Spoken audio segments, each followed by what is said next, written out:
Assalamualaikum warahmatullahi wabarakatuh. Perkenalkan, nama saya Mahaya Azkiakiza. Saya dari kelas 11 F4. Di sini saya akan menjelaskan materi tentang politik etis. Politik etis adalah kebijakan yang dikeluarkan pemerintah kolonial Hindia Belanda sejak 17 September 1901. Politik etis disebut pula sebagai politik balas budi. Politik etis mengawali sejarah dimulainya era pergerakan nasional di Indonesia pada zaman penjajahan Belanda. Politik etis bermula dari kebijakan tanam paksa pada tahun 1830. Johannes van den Bos yang merupakan Gubernur Jenderal Hindia Belanda kala itu menetapkan kebijakan tanam paksa atau kultur sel-sel. Ketika aturan ini berlaku, masyarakat Indonesia dipaksa menanam komoditas ekspor demi kepentingan Belanda. Akan tetapi, banyak penyimpangan yang terjadi dalam pelaksanaan kultur sel-sel.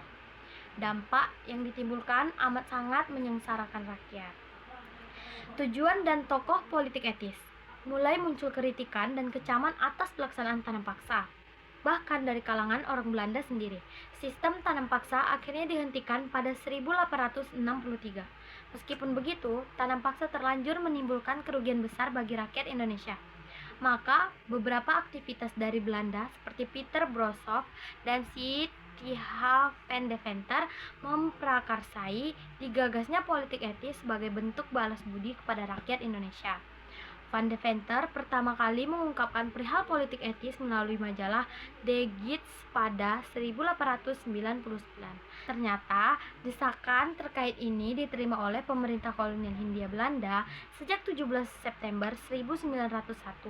Politik etis pun resmi diberlakukan. Isi politik etis.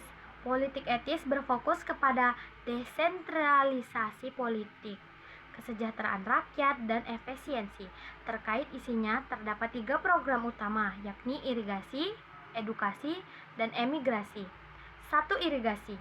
Dalam program ini, pemerintah Hindia Belanda melakukan pembangunan fasilitas untuk menunjang kesejahteraan rakyat.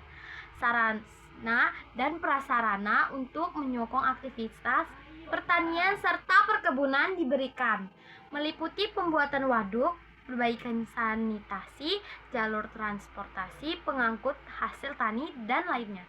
2. Edukasi. Melalui program edukasi, peningkatan kualitas sumber daya manusia (SDM) dan upaya mengurangi angka buta huruf masyarakat dilakukan. Selain itu, mulai dilaksanakan pengadaan sekolah-sekolah untuk rakyat. Akan tetapi, berdasarkan penjelasan Suhartono dalam Sejarah Pergerakan Nasional dari Budi Utomo sampai Proklamasi 1908 sampai dengan 1945, hanya laki-laki saja yang boleh mengenyam pendidikan kolonial kala itu, sedangkan perempuan belajar di rumah. 3. Emigrasi. Program emigrasi diterapkan dalam rangka meratakan kepadatan penduduk di Hindia Belanda atau Indonesia. Pada 1900 saja, Jawa dan Madura telah dihuni oleh 14 juta jiwa.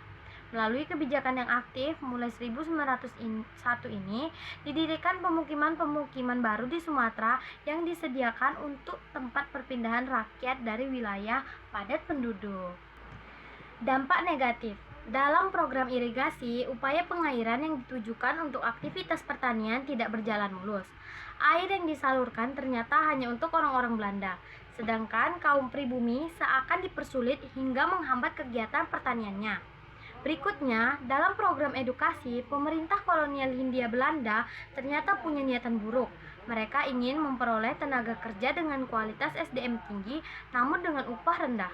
Program edukasi yang awalnya ditujukan untuk semua golongan, pada kenyataannya didominasi oleh orang-orang kaya atau dari kalangan bangsawan saja, sehingga terjadi diskriminasi dalam hal pendidikan.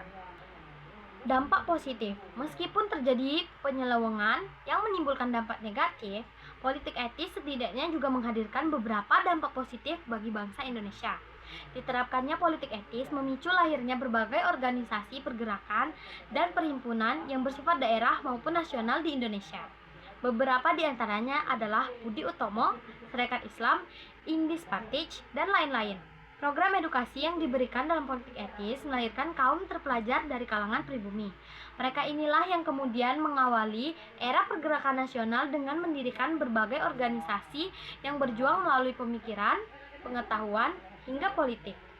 Nantinya, berbagai organisasi pergerakan ini berganti wujud menjadi partai politik yang memperjuangkan kesetaraan atau merintis upaya kemerdekaan bagi Indonesia.